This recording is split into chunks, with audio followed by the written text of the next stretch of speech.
12 segundos 8 milésimas de iniciar la séptima vuelta del Gran Premio de San Marino de 1994, el piloto brasileño de Fórmula 1 Ayrton Senna se estrellaba con su auto y fallecía horas más tarde. Uno de los mejores pilotos del mundo, Ayrton Senna, ha muerto. Esta carrera pasará a la historia como una pesadilla.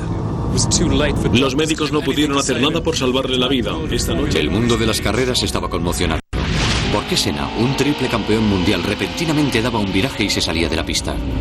Este programa utilizará la información del ordenador del monoplaza de Senna para resolver el misterio, analizando paso a paso los 12,8 segundos que cambiaron el mundo del deporte del motor para siempre.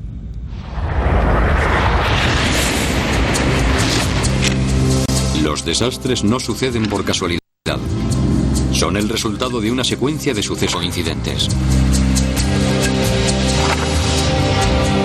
La ciencia que explica dónde pudo estar el error se encuentra en estos segundos decisivos. La muerte de Ayrton Senna.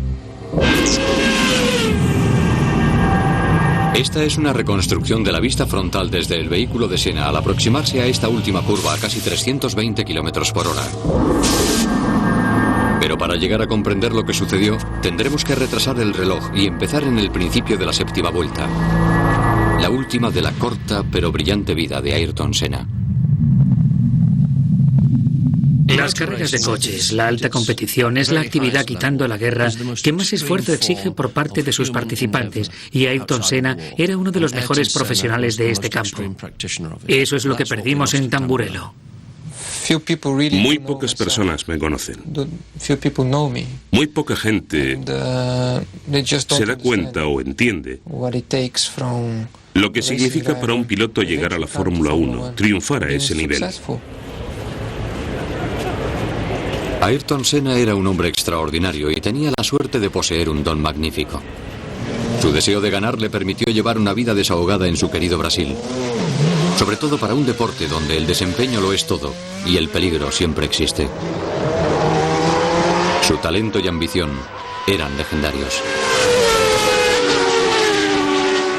Siempre quería ser el mejor. Todo el tiempo mantenía ese espíritu competitivo y lo demostraba siempre. Siempre quería ganar.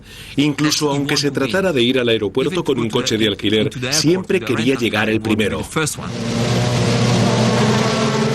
Suele coincidir que los grandes pilotos de verdad, aquellos que ganan muchos campeonatos del mundo, también son gente muy inteligente. Ayrton era así. ¿Quién sabe cuántos campeonatos más habría ganado si hubiera vivido más? La Fórmula 1 es la primera categoría mundial del deporte del motor. Cuenta con más financiación, una cobertura televisiva más amplia y una tecnología más avanzada que cualquier otro tipo de especialidad. Su particular reglamento la convierte en una actividad muy competitiva, tanto entre diseñadores e ingenieros como entre los mismos pilotos. Una de las normas de la Fórmula 1 es que cada escudería tiene que fabricar su propio coche. Tienes que diseñar todo, salvo el motor y la caja de cambios que te permiten comprar. Debido a que cada escudería tiene que diseñar constantemente sus propios vehículos, el ritmo de desarrollo es vertiginoso, puesto que cada equipo intenta ganarle la baza a sus competidores, invirtiendo dinero en investigación y en tecnología. Un simple segundo en toda una vuelta supone una ventaja enorme y por eso los coches están preparados con sumo cuidado. Dado que hay tanto dinero y esfuerzo en juego, la responsabilidad de que la máquina rinda al máximo recae totalmente en el conductor. Lo que Senna aportó al arte de la conducción y al deporte del motor fue un compromiso absoluto y total. Ahora bien, esas son palabras fáciles de decir en este mundillo. Pero él estaba dispuesto a quedarse en la pista hasta medianoche para comprobar cosas como la telemetría, el listado del ordenador, haciendo preguntas a todo el mundo una y otra vez, porque tenía que entender todos y cada uno de los aspectos de su vehículo. Literalmente, dejaba rendidos a los técnicos repasando una y otra vez todo, porque para él era vital saber. Nadie había tenido antes ese grado de entendimiento y de entrega. Y ahora, claro, se ha convertido en una norma. Y eso es lo que él aportó. Cuando Ayrton Senna cruzaba la línea y empezaba su séptima vuelta del Gran Premio de San Marino, iba en busca de su cuarto título mundial.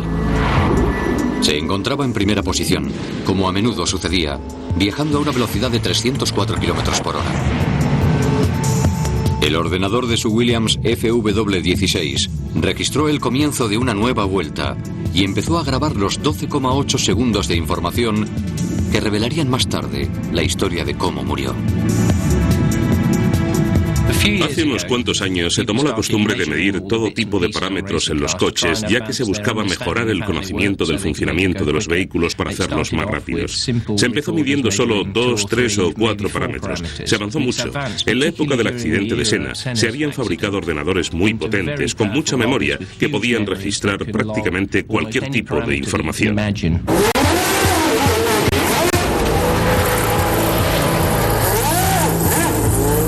Aunque el objetivo de registrar tanta información variada era fabricar coches más rápidos, con ello también se obtenían datos vitales para esclarecer las causas de un accidente, al igual que las cajas negras de los aviones.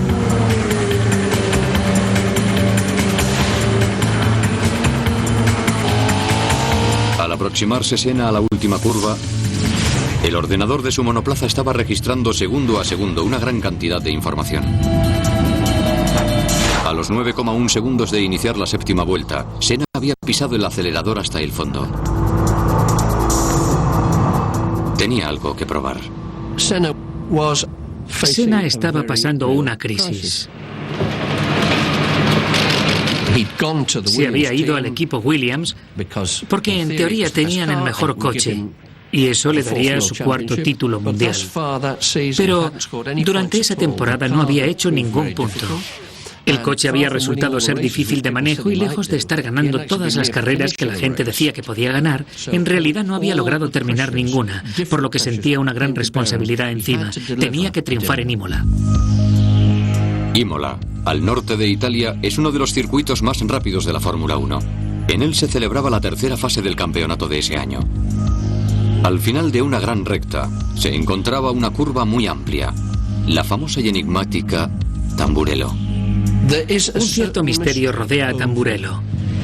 Es una curva muy rápida donde se alcanzan velocidades frenéticas. Tiene una zona pequeña de hierba, muy poca pista y a continuación un muro.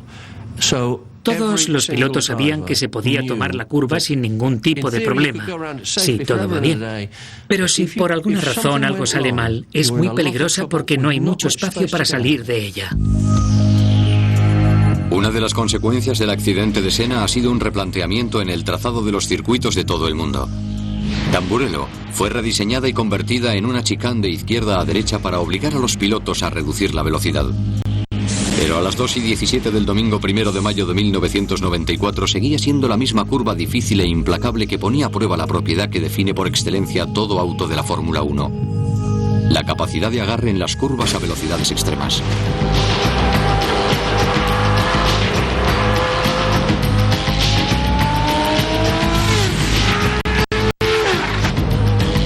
Esta asombrosa cualidad surge prácticamente como por arte de magia, ya que el diseño de un Fórmula 1 está regido por las leyes de la aerodinámica.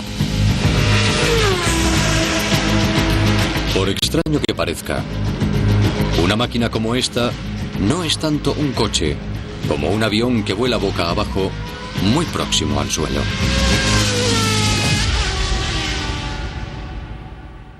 El elemento aerodinámico más simple es el ala. En un avión, el ala está colocada de esta forma y el aire que circula por la parte superior tiene que hacer un recorrido mayor que el que pasa por debajo. De manera que el aire de encima tiene que ir más rápido que el de abajo. Cuanto más rápido circule, menor es su presión. Esto produce un efecto de elevamiento. Daniel Bernoulli demostró en el siglo XVIII que cuanto mayor era la velocidad del aire, menor era su presión. Este es el principio fundamental que explica por qué los aviones vuelan y por qué los autos de Fórmula 1 no se salen de la pista. En un coche de carreras cogemos el ala y la colocamos al revés, de manera que se produce una fuerza de succión, lo que llamamos downforce. Este efecto suelo o downforce es el santo grial de la ingeniería de los vehículos de carreras modernos, porque empuja el coche y las ruedas hacia abajo, aumentando hasta 4 veces el agarre del vehículo al piso.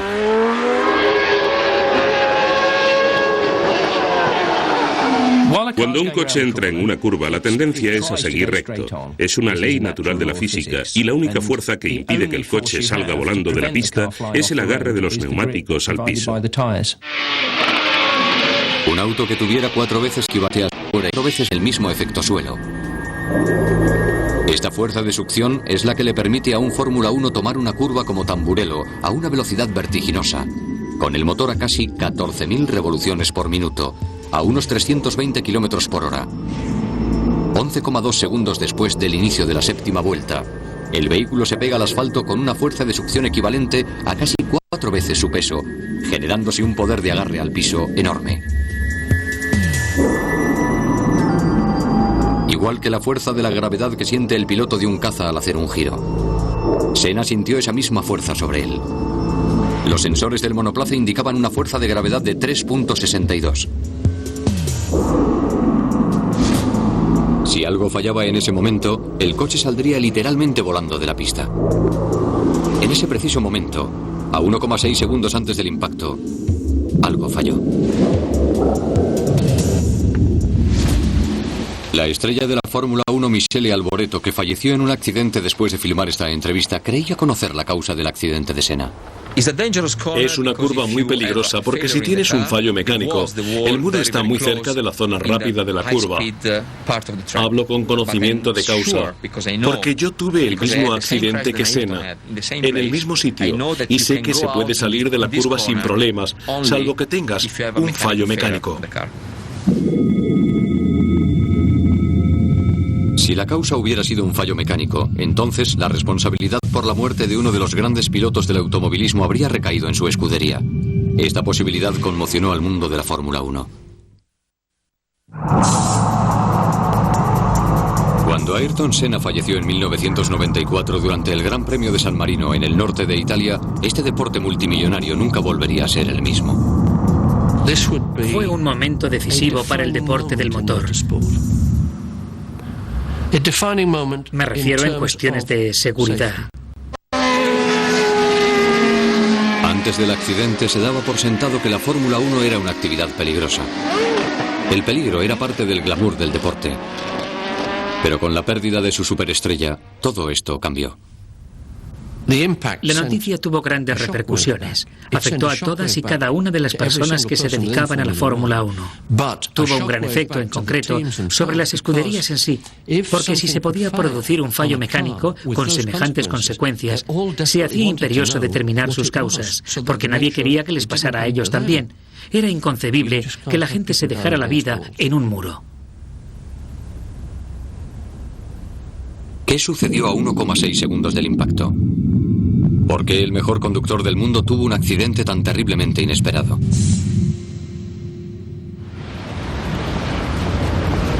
Como el accidente sucedió en Italia, y allí la ley exige que se investigue la causa de toda muerte en circunstancias extrañas, se celebró un juicio que duró varios años. Mauro Forghieri era uno de los expertos de la investigación. En mi opinión, el accidente lo causó la decisión que tomó Senna al darse cuenta de que algo fallaba en el volante, porque el volante se estaba moviendo demasiado.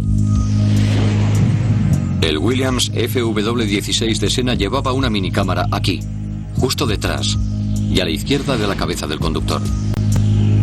Grababa todo lo que sucedía delante del coche y con cierto detalle el interior del monoplaza, especialmente este punto, un pequeño botón amarillo del volante. Cuando el volante gira, el botón gira con él. Un ordenador traza el recorrido que realiza el volante en todo momento. Parece ser que el movimiento de este botón justo en el momento del accidente era anómalo. Al acercarse a Tamburello, Senna giró hacia la izquierda, dirigiendo el coche hacia el vértice de la curva, tomando el carril más rápido. Esta reconstrucción muestra que el volante se mueve excesivamente, ya no solo sobre su eje central, como sería lo normal, sino verticalmente también. Este movimiento es el que condujo a la teoría de que la columna de la dirección del auto de Senna se había roto. Senna se dio cuenta de que algo raro pasaba y decidió parar el coche. Si vas conduciendo en tu coche y te das cuenta de que el volante se mueve mucho y sospechas que puede haber algo roto, ¿qué haces entonces? Te paras. Por supuesto, él intentó parar un vehículo que iba a 320 kilómetros por hora. Y claro, eso es algo muy distinto. La columna de dirección consta en su mayor parte de un cilindro de 22 milímetros de acero, pero había sido modificada a petición del conductor para que fuera más larga. Se había añadido y soldado por los dos extremos una sección adicional de 18 milímetros. Al analizar los restos del automóvil se encontró que la columna de dirección estaba rota. Pero se había roto causando el accidente o debido a la... El coche de Senna tenía dirección asistida, por eso uno de los parámetros que se medían en el monoplaza era la fuerza de giro que se ejercía sobre la columna de dirección. Dado que ese parámetro se medía constantemente justo hasta el momento del impacto, esa información había quedado grabada en la caja negra del coche y al analizarla se comprobó que hasta el momento del choque la columna de dirección estaba intacta. Esta es la información recogida a 1,4 segundos del impacto. Los números verdes se refieren a la cantidad de fuerza de giro a que estaba siendo sometida la columna de dirección. Si la columna hubiera estado rota, no habría ninguna fuerza de giro ejerciéndose sobre ella. De manera que la última lectura de 7.18 demuestra que la columna estaba intacta.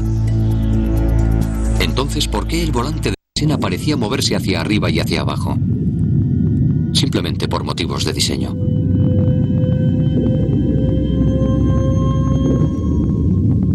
Estas secuencias inéditas muestran la amplitud de movimiento vertical que posee el volante de un Williams Fórmula 1 idéntico al de Senna. El esfuerzo necesario para desviar así el volante es considerable. Pero no debemos olvidar que el conductor está sometido a una fuerza de succión 3 veces superior a la de la gravedad, y como no hay otra cosa salvo el volante para aguantar el peso de los brazos del conductor, el diseño del auto está pensado así para permitir semejante movimiento. Entonces, si la columna de dirección no se rompió, ¿qué otra cosa pudo haber causado el accidente de Senna? La cruel ironía es que en la búsqueda incansable para mejorar el desempeño de los autos en las curvas por medio de la aerodinámica, se había puesto en peligro la estabilidad de los vehículos. El reglamento en vigor en la época del accidente de Senna establecía que los coches debían correr pegados al piso. Y hablamos de una distancia así del suelo, no de varios centímetros como sucede con los coches normales, hablamos de milímetros. La razón de establecer una distancia tan pequeña entre el chasis y el piso se debía una vez más al principio básico de la física de que el aire que viaja a gran velocidad crea zonas de bajas presiones. El ingeniero quiere obtener la máxima velocidad posible del aire que pasa por debajo del vehículo, dado que esto genera una zona de bajas presiones que hace que el coche se pegue al suelo. Cuanto más rápido viaje el aire por debajo del auto, menor será su presión, justo como establece el principio de Bernoulli. La manera de hacer que un vehículo sea más veloz es reducir la altura del chasis al suelo, puesto que cuanto más pequeño sea el hueco entre el auto y el piso, más rápidamente tendrá que pasar el aire por debajo. Un coche muy bajo implica un efecto suelo muy grande.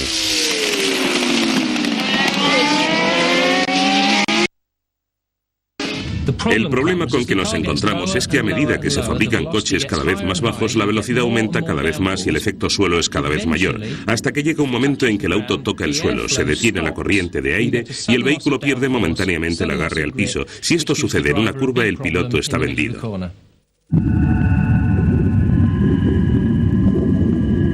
La clave para hacer un buen tiempo en una vuelta en la época de Senna era saber equilibrar una serie de maniobras técnicas.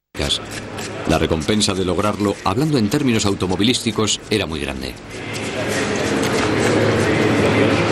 Bajar 1 milímetro significa que vas a aumentar la velocidad de tu coche en varias décimas de segundo, y en algunos circuitos esto se traduce hasta medio segundo más rápido por vuelta.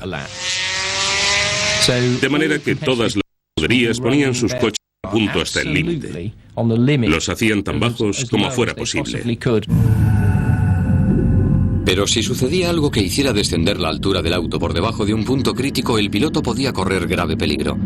Exactamente a 11.0 segundos del inicio de la séptima vuelta de Senna, algo había producido esa reducción en la altura del Williams de Senna.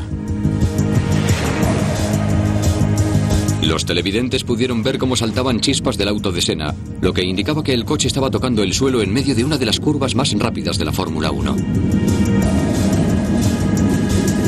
¿Cuál era la causa de que el vehículo de Senna estuviera rozando el piso ese día de 1994? En el caso del accidente de Senna, justo al principio de la carrera se había producido un accidente múltiple, así que se decidió que los autos corrieran detrás del coche de seguridad. El problema es que el coche de seguridad es un coche normal, que va rápido pero nunca podría llegar a lo que un coche de carreras puede hacer.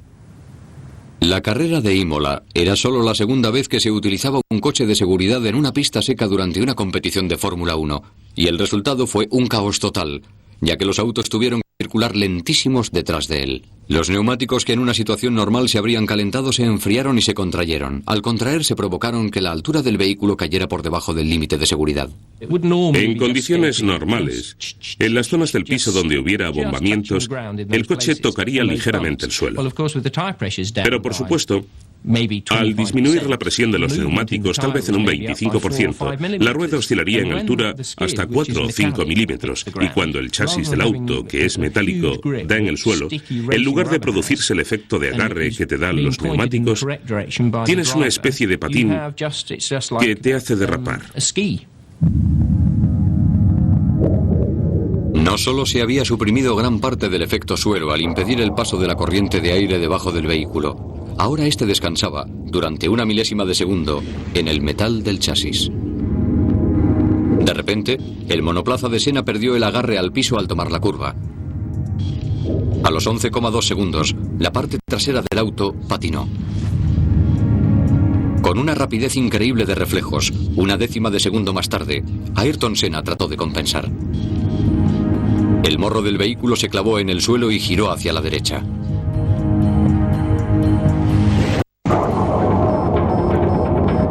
Los datos del ordenador mostraban que Senna había pisado el freno a fondo. El coche intentaba detenerse lo más rápidamente posible, pero a Ayrton Senna se le acabó la pista.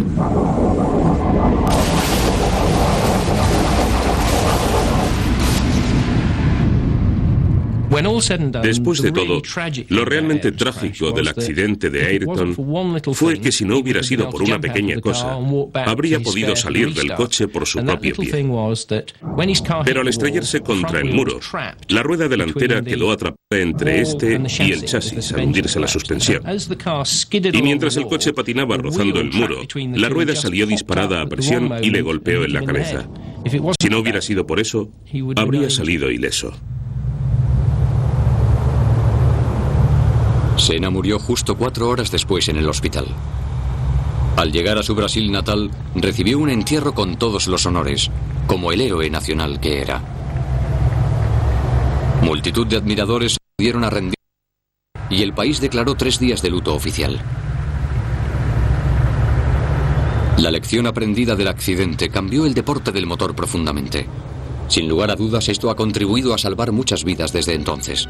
Tal vez esto sea un digno legado para un gran hombre.